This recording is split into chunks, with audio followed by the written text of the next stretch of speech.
Walking by Henry David Thoreau. Part 3. Narrated by Ara Reed.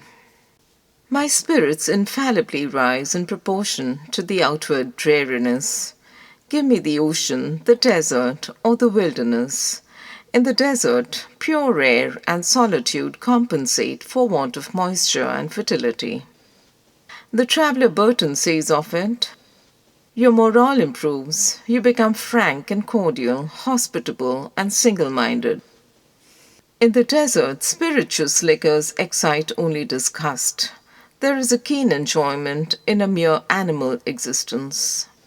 They who've been travelling long on the steppes of Tartary say, on re-entering cultivated lands, the agitation, perplexity, and turmoil of civilization oppressed and suffocated us. The air seemed to fail us, and we felt every moment as if about to die of asphyxia.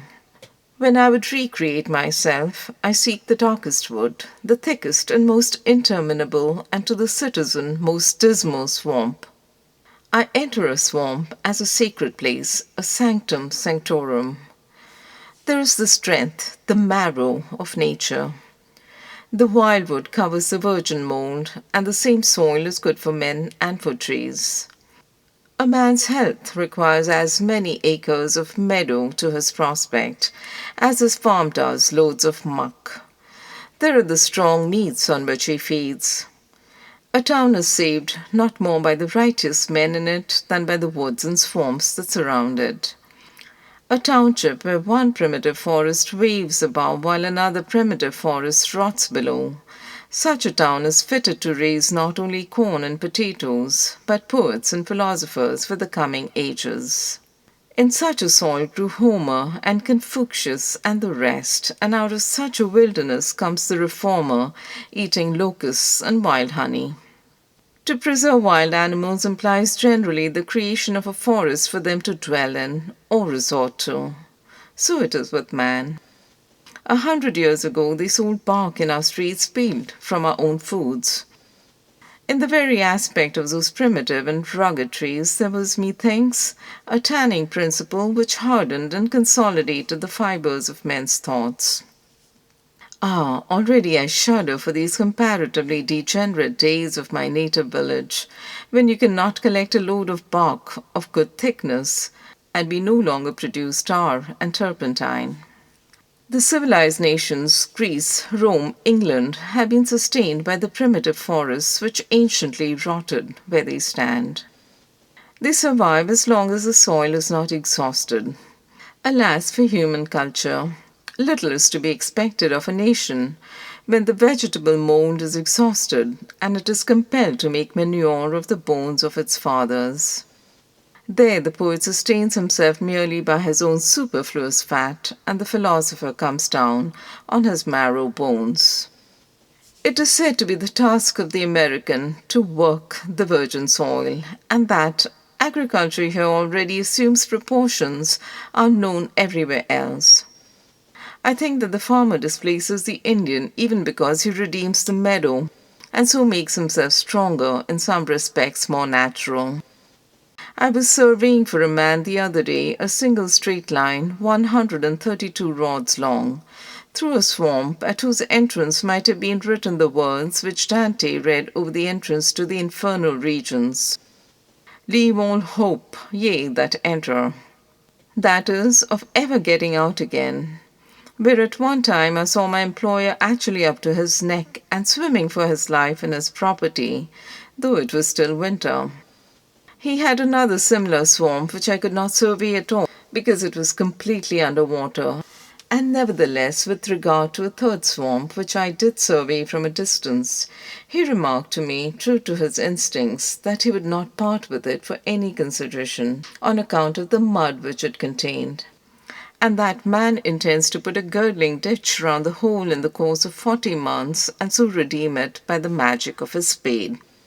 I refer to him only as a type of a class.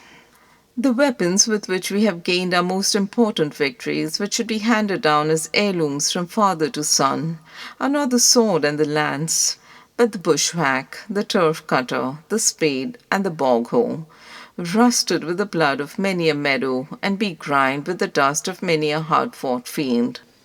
The very winds blew the Indian's cornfield into the meadow, and pointed out the way which he had not the skill to follow.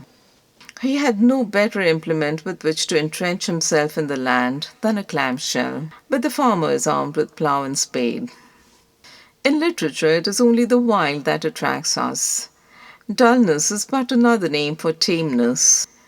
It is the uncivilized, free, and wild thinking in Hamlet and the Iliad, in all the scriptures and mythologies, not learned in the schools, that delights us.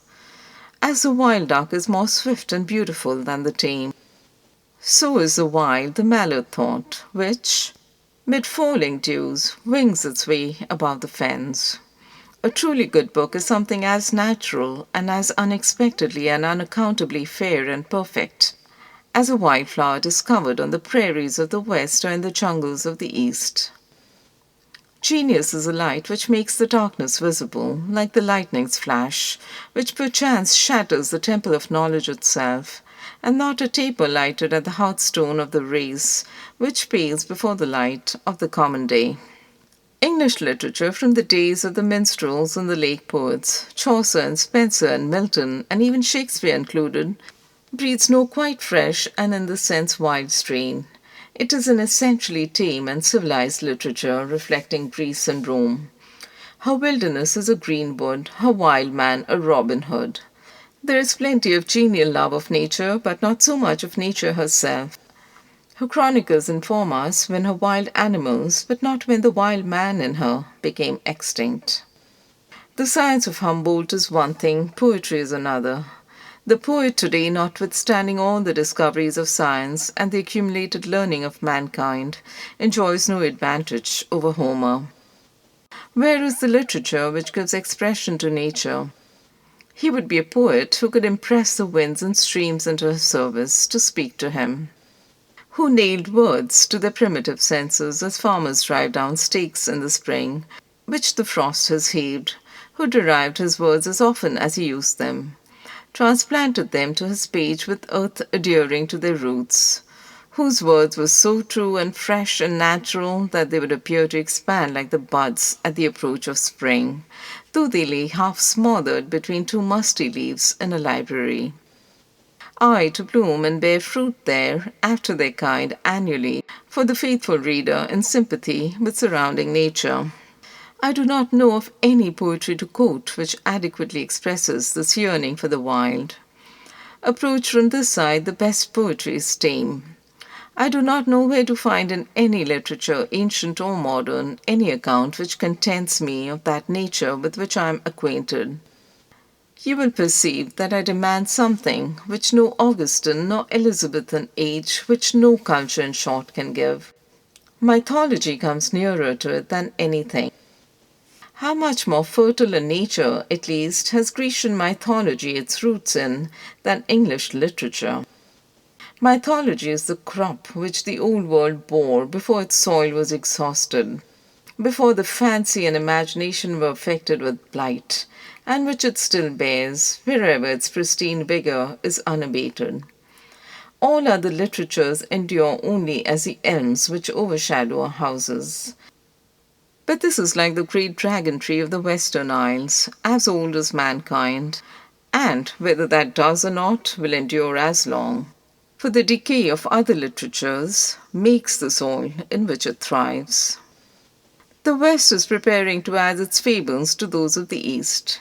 The valleys of the Ganges, the Nile, and the Rhine have yielded their crop. It remains to be seen what the valleys of the Amazon, the Platte, the Orinoco, the St. Lawrence, the Mississippi will produce. Perchance, when, in the course of ages, American liberty has become a fiction of the past, as it is to some extent a fiction of the present, the poets of the world will be inspired by American mythology. The wildest dreams of wild men even are not the less true, though they may not recommend themselves to the sense which is most common among Englishmen and Americans today. It is not every truth that recommends itself to the common sense. Nature has a place for the wild clematis as well as for the cabbage. Some expressions of truth are reminiscent, others merely sensible, as the phrasers, others prophetic. Some form of disease even may prophesy forms of health. The geologist has discovered that the figures of serpents, griffins, flying dragons, and other fanciful embellishments of heraldry have their prototypes in the forms of fossil species which were extinct before man was created, and hence indicate a faint and shadowy knowledge of a previous state of organic existence. The Hindus dreamed that the earth rested on an elephant, and the elephant on a tortoise, and the tortoise on a serpent, and though it may be an unimportant coincidence, it will not be out of place here to state that a fossil tortoise has lately been discovered in Asia, large enough to support an elephant. I confess that I am partial to these wild fancies which transcend the order of time and development. They are the sublimest recreation of the intellect. The partridge loves peas, but not those that go with her into the pot. In short, all good things are wild and free. There is something in a strain of music, whether produced by an instrument or by the human voice. Take the sound of a bugle in a summer night, for instance, which by its wildness, to speak without satire, reminds me of the cries emitted by wild beasts in their native forests. It is so much of their wildness as I can understand. Give me for my friends and neighbors wild men, not tame ones. The wildness of the savage is but a faint symbol of the awful ferocity with which good men and lovers meet. I love even to see the domestic animals reassert their native rights, any evidence that they have not wholly lost their original wild habits and vigor. As when my neighbor's cow breaks out of her pasture early in the spring and boldly swims the river, a cold, grey tide, 25 or 30 rods wide, swollen by the melted snow. It is the buffalo crossing the Mississippi. This exploit confers some dignity on the herd in my eyes, already dignified. The seeds of instinct are preserved under the thick hides of cattle and horses, like seeds in the bowels of the earth, an indefinite period. Any sportiveness in cattle is unexpected. I saw one day a herd of a dozen bullocks and cows running about and frisking in unwieldy sport, like huge rats, even like kittens. They shook their heads, raised their tails, and rushed up and down a hill, and I perceived by their horns, as well as by their activity, their relation to the deer tribe. But alas, a sudden loud whoa would have damped their ardour at once, reduced them from venison to beef, and stiffened their sides and sinews like the locomotive. Who but the evil one has cried woe to mankind? Indeed, the life of cattle, like that of many men, is but a sort of locomotiveness. They move a side at a time, and man, by his machinery, is meeting the horse and the ox halfway. Whatever part the whip has touched is thenceforth palsied. Who would ever think of a side of any of the supple cat tribe, as we speak of a side of beef? I rejoice that horses and steers have to be broken before they can be made the slaves of men, and that men themselves have some wild oats still left to sow before they become submissive members of society. Undoubtedly, all men are not equally fit subjects for civilization, and because the majority, like dogs and sheep, are tamed by inherited disposition, this is no reason why the others should have their natures broken, that they may be reduced to the same level. Men are in the main alike, but they were made several in order that they might be various. If a low use is to be served, one man will do nearly or quite as well as another. If a high one, individual excellence is to be regarded. Any man can stop a hole to keep the wind away, but no other man could serve so rare a use as the author of this illustration did. Confucius says, "The skins of the tiger and the leopard, when they are tanned, are as the skins of the dog and the sheep tanned." But it is not the part of a true culture to tame tigers, any more than it is to make sheep ferocious, and tanning their skins for shoes is not the best use to which they can be put. When looking over a list of men's names in a foreign language, as of military officers or of authors who have written on a particular subject, I am reminded once more that there is nothing in a name The name Menshikov, for instance, has nothing in it to my ears more human than a whisker, and it may belong to a rat. As the names of the Poles and Russians are to us, so are ours to them. It is as if they'd been named by the child's rigmarole. Leary, weary, itchery ban, tittle tall tan. I see in my mind a herd of wild creatures swarming over the earth, and to each the herdsman has affixed some barbarous sound in his own dialect. The names of men are of course as cheap and meaningless as Bose and Tray, the names of dogs. Methinks it would be some advantage to philosophy if men were named merely in the gross, as they are known. It would be necessary only to know the genus and perhaps the race or variety to know the individual. We are not prepared to believe that every private soldier in a Roman army had a name of his own, because we have not supposed that he had a character of his own. At present, our only true names are nicknames. I knew a boy who, from his peculiar energy, was called Buster by his playmates, and this rightly supplanted his Christian name. Some travellers tell us that an Indian had no name given him at first, but earned it, and his name was his fame. And among some tribes he acquired a new name with every new exploit. It is pitiful when a man bears a name for convenience merely, who has earned neither name nor fame. I will not allow mere names to make distinctions for me, but still see men in herds for all of them. A familiar name cannot make a man less strange to me. It may be given to a savage who retains in secret his own wild title earned in the woods. We have a wild savage in us, and a savage name is perchance somewhere recorded as ours. I see that my neighbour who bears the familiar epithet William or Edwin takes it off with his jacket. It does not adhere to him when asleep or in anger or aroused by any passion or inspiration. I seem to hear pronounced by some of his kin at such a time his original wild name in some jaw-breaking or else melodious tongue. Here is this vast, savage, hovering mother of ours, Nature, lying all around with such beauty and such affection for her children as the leopard. And yet we are so early weaned from her breast to society, to that culture which is exclusively an interaction of man on man, a sort of breeding in and in, which produces at most a merely English nobility, a civilization destined to have a speedy limit. In society, in the best institutions of men, it is easy to detect a certain precocity. When we should still be growing children, we are already little men. Give me a culture which imports much muck from the meadows and deepens the soil, not that which trusts to heating manures and improved implements and modes of culture only. Many a poor sore-eyed student that I have heard of would grow faster both intellectually and physically if instead of sitting up so very late he honestly slumbered a fool's allowance. There may be an excess even of informing light. Nietzsche, a Frenchman, discovered actinism, that power in the sun's rays which produces a chemical effect, that granite rocks and stone structures and statues of metal are all alike destructively acted upon during the hours of sunshine, and but for provisions of nature no less wonderful, would soon perish under the delicate touch of the most subtle of the agencies of the universe.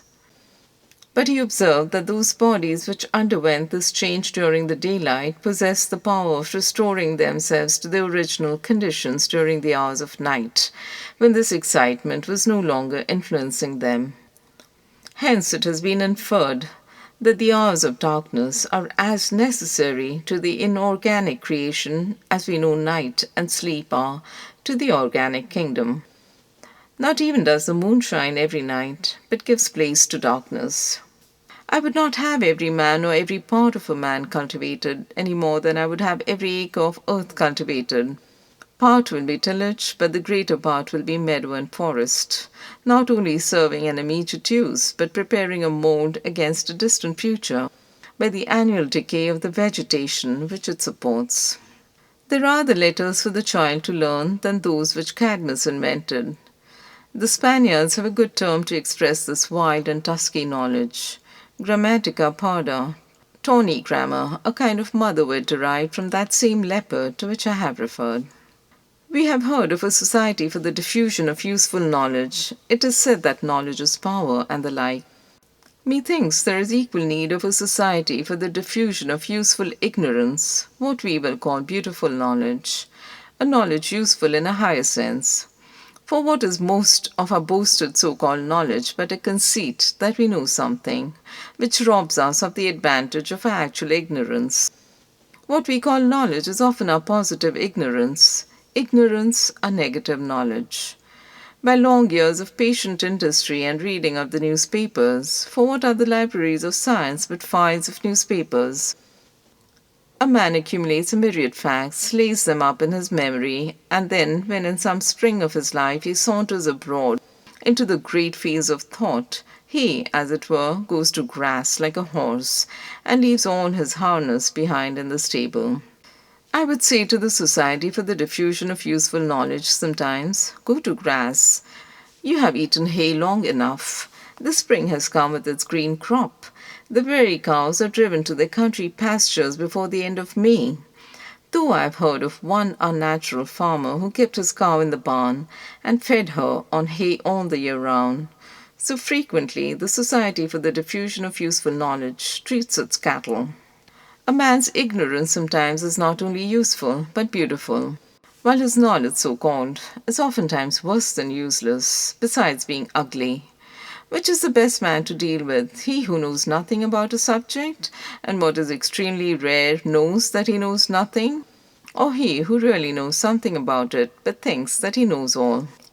My desire for knowledge is intermittent, but my desire to bathe my head in atmospheres unknown to my feet is perennial and constant. The highest that we can attain to is not knowledge, but sympathy with intelligence. I do not know that this higher knowledge amounts to anything more definite than a novel and grand surprise on a sudden revelation of the insufficiency of all that we called knowledge before. A discovery that there are more things in heaven and earth than are dreamed of in our philosophy. It is the lighting up of the mist by the sun. Man cannot know in any higher sense than this, any more than he can look serenely and with impunity in the face of the sun. You will not perceive that as perceiving a particular thing, say the Chaldean oracles. There is something servile in the habit of seeking after a law which we may obey. We may study the laws of matter at and for our convenience, but a successful life knows no law. It is an unfortunate discovery, certainly, that of a law which binds us where we did not know before that we were bound. Live free, child of the mist, and with respect to knowledge, we are all children of the mist. The man who takes the liberty to live is superior to all the laws by virtue of his relation to the lawmaker. That is active duty, says the Vishnu Puran, which is not for our bondage. That is knowledge, which is for our liberation. All other duty is good only unto weariness. All other knowledge is only the cleverness of an artist. It is remarkable how few events of crisis there are in our histories, how little exercised we have been in our minds, how few experiences we have had. I would fain be assured that I am growing apace and rankly, though my very growth disturb this dull equanimity, though it be with struggle through long, dark, muggy nights or seasons of gloom. It would be well if all our lives were a divine tragedy even, instead of this trivial comedy or farce. Dante, Bunyan, and others appear to have been exercised in the minds more than we. They were subjected to a kind of culture, such as our district schools and colleges do not contemplate. Even Mahomet, though many may scream at his name, had a good deal more to live for, aye, and to die for, than they have commonly. When at rare intervals some thought visits one, as perchance he is on walking a railroad, then indeed the cars go by without his hearing them. But soon by some inexorable law, our life goes by, and the cars return. Gentle breeze, that wanderest unseen, and bendest the thistles round Laura of storms, traveller of the windy glens, why hast thou left my ear so soon? While almost all men feel an attraction drawing them to society, few are attracted strongly to nature. In their relation to nature, men appear to me, for the most part, notwithstanding their arts, slower than the animals. It is not often a beautiful relation, as in the case of the animals. How little appreciation of the beauty of the landscape there is among us. We have to be told that the Greeks called the world beauty or order, but we do not see clearly why they did so, and we esteem it, at best, only a curious philological fact. For my part, I feel that with regard to nature, I live a sort of border life on the confines of a world into which I make occasional and transient forays only, and my patriotism and allegiance to the state into whose territories I seem to retreat are those of a moss trooper. Unto a life which I call natural, I would gladly follow even a will of the wisp through bogs and sloughs unimaginable, but no moon nor firefly has shown me the causeway to it. Nature is a personality so vast and universal that we have never seen one of her features. The walker in the familiar fields which stretch around my native town sometimes finds himself in another land than is described in their owner's deeds, as it were in some faraway field on the confines of the actual Concord, where her jurisdiction ceases, and the idea which the word Concord suggests ceases to be suggested. These farms which I have myself surveyed, these bounds which I have set up, appear dimly still as through a mist, but they have no chemistry to fix them. They fade from the surface of the glass, and the picture which the painter painted stands out dimly from beneath. The world with which we are commonly acquainted leaves no trace, and it will have no anniversary. I took a walk on Spaulding's farm the other afternoon. I saw the setting sun lighting up the opposite side of a stately pine wood. Its golden rays straggled into the aisles of the wood as into some noble hall. I was impressed as if some ancient and altogether admirable and shining family had settled there in that part of the land called Concord, unknown to me, to whom the sun was servant, who had not gone into society in the village, who had not been called on. I saw their park, their pleasure ground, beyond through the wood in Spaulding's cranberry meadow. The pines furnished them with gables as they grew. The house was not obvious to vision, the trees grew through it. I do not know whether I heard the sounds of a suppressed hilarity or not. They seemed to recline on the sunbeams. They have sons and daughters, they are quite well. The farmer's cart path, which leads directly through their hall, does not in the least put them out, as the muddy bottom of a pool is sometimes seen through the reflected skies. They never heard of Spaulding, and do not know that he is their neighbor. Notwithstanding, I heard him whistle as he drove his team through the house. Nothing can equal the serenity of their lives.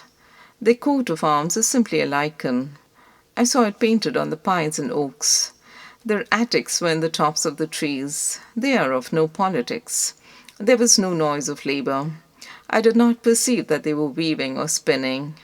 Yet I did detect, when the wind lulled and hearing was done, the finest imaginable sweet musical hum, as of a distant hive in May, which perchance was the sound of their thinking. They had no idle thoughts, and no one without could see their work, for the industry was not as in knots and excrescences embayed. But I find it difficult to remember them. They fade irrevocably out of my mind, even now while I speak, and endeavour to recall them, and recollect myself. It is only after a long and serious effort to recollect my best thoughts that I become again aware of their cohabitancy. If it were not for such families as this, I think I should move out of Concord. We are accustomed to say in New England that few and fewer pigeons visit us every year. Our forests furnish no mast for them. So it would seem few and fewer thoughts visit each growing man from year to year, for the grove in our minds is laid waste, sold to feed unnecessary fires of ambition, or sent to mill, and there is scarcely a twig left for them to perch on. They no longer build nor breed with us. In some more genial season, perchance, a faint shadow flits across the landscape of the mind, cast by the wings of some thought in its vernal or autumnal migration, but looking up, we are unable to detect the substance of the thought itself. Our winged thoughts are turned to poultry. They no longer soar, and they attain only to Shanghai and Cochin, China grandeur. Those great thoughts, those great men you hear of. We hug the earth. How rarely we mount. Methinks we might elevate ourselves a little more. We might climb a tree at least. I found my account in climbing a tree once. It was a tall white pine on the top of a hill, and though I got well pitched, I was well paid for it, for I discovered new mountains in the horizon which I had never seen before. So much more of the earth and the heavens. I might have walked about the foot of the tree for 70 years and 10, and yet I certainly should never have seen them. But above all I discovered around me. It was near the end of June, on the ends of the topmost branches only, a few minute and delicate red cone-like blossoms, the fertile flower of the white pine, looking heavenward. I carried straightway to the village the topmost spire, and showed it to stranger jurymen who walked the streets, for it was coat week, and to farmers and lumber dealers and wood choppers and hunters, and not one had ever seen the like before, but they wondered as at a star dropped down. Tell of ancient architects finishing their works on the tops of columns as perfectly as on the lower and more visible parts. Nature has from the first expanded the minute blossoms of the forest only towards the heavens, above men's heads, and unobserved by them. We see only the flowers that are under our feet in the meadows. The pines have developed their delicate blossoms on the highest twigs of the wood every summer for ages, as well as over the heads of nature's red children as of her white ones. Yet scarcely a farmer or hunter in the land has ever seen them. Above all, we cannot afford not to live in the present. He is blessed over all mortals who loses no moment of the passing life in remembering the past. Unless our philosophy hears the cock crow in every barnyard within our horizon, it is belated. That sound commonly reminds us that we are growing rusty and antique in our employments and habits of thought. His philosophy comes down to a mere recent time than ours. There is something suggested by it that is a newer testament, the gospel according to this moment. He has not fallen astern. He has got up early and kept up early, and to be where he is to be in season, in the foremost rank of time. It is an expression of the health and soundness of nature, a brag for all the world.